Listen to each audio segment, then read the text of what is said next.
Əmək pensiyaları haqqında qanuna əsasən yalnız əmək pensiyaları deyil, həmçinin vətəndaşlarımızın pensiya kapitalı da 2026-cı ildə indeksləşdirilərək artırılacaq.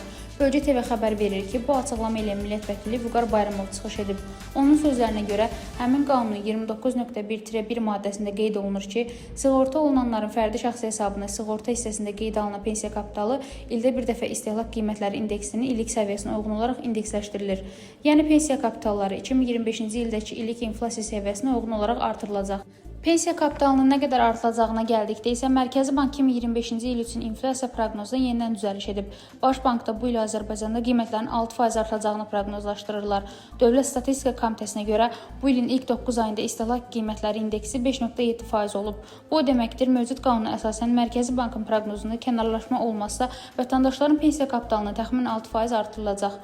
Yəni, bu halda əgər vətəndaşımız 50.000 manat pensiya kapitalı varsa, onun vəsaiti gələn il təxminən 3.000 manat artırılacaq. Təbii ki, daha konkret rəqəm yanvar ayında elan olunacaq. Bu artım vətəndaşlarımız pensiyaya çıxan zaman daha çox pensiya alması və kapitalın inflasiyadan qorunması baxımından vacibdir. Rəna Rövşən qızı BTV.